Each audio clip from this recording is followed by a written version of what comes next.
Hello chemists! Today we're going to be talking about transition metals and how they form ionic compounds. Our big idea for this lesson is that transition metals have different charges depending on the situation. This means that we'll have to think a little bit more than traditional ionic compounds when writing the names and the ratios for them. On the periodic table, transition metals are found in families 1b to 10b, right between the alkaline earth metals and the boron family. While the transition metals in their elemental form tend to not look too exciting, when they form ionic compounds, they tend to be brightly colored. They color everything from gems to pigments. Like all metals, transition metals will lose electrons to have a positive charge, forming cations. However, unlike the main group elements, transition metals lose different numbers of electrons depending on the situation. If we think about the metals that we've been talking about, let's take calcium for an example. Calcium always loses the same number of electrons. It always loses 2 electrons to have a +2 charge. However, the valence shells of transition metals are a little bit bigger and a little bit more unstable. And this means that they can lose different numbers of electrons depending on the situation. So they could lose 1, 2, or 3 electrons, or even up to 6 or 7.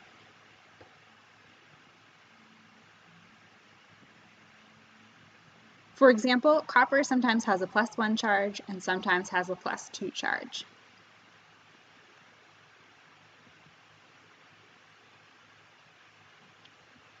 When we think about writing the chemical formulas, we're going to follow the exact same rules as other ionic compounds. We'll write the quantity of that element as a subscript or a small number right after the symbol. And we want to make sure that the ratio of cations to anions is such that the overall charge is 0.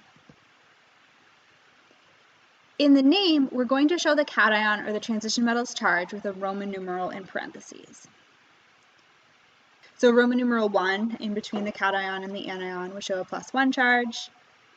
Roman numeral 2 would be a +2 charge, and so on. Remember, we're always cations, so it's always a positive charge. So here's copper 2 chloride. We know chlorine has a -1 charge by looking at our periodic table. So if we have 2 -1 charges, I'm looking at that ratio, we have to have a +2 charge for copper to balance it out.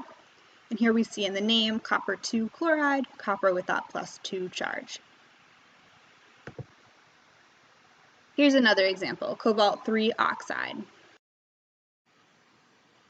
I know oxygen has a -2 charge. I'll need 3 of them to balance cobalt. Here I see right in the name that it's a +3 charge, so CO2O3. This makes it really easy if I'm looking at the name. I don't have to guess what the charge is. I can see it right there with the Roman numerals.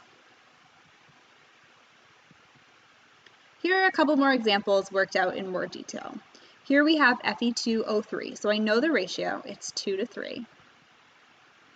And if I wanted to find the name, I would need to figure out the charge that's on iron. So I'd write out the same kind of formula that I have been writing. I know I have 2 iron and 3 oxygen, those are the numbers before the parentheses. I know oxygen has a -2 charge, and so I'm looking to fill in that blank with that plus sign in parentheses. The number that makes this equation work is, of course, 3, and that tells me that iron must have a +3 charge in this situation. And so I would write iron 3 oxide with that Roman numeral 3. Now let's see what happens when iron has a different charge. Here I have FeOH2.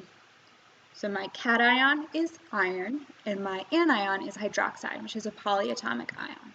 I know hydroxide has a -1 charge, and there are 2 of them. And I can see from my ratio that I only have 1 iron, so I'll write out my equation.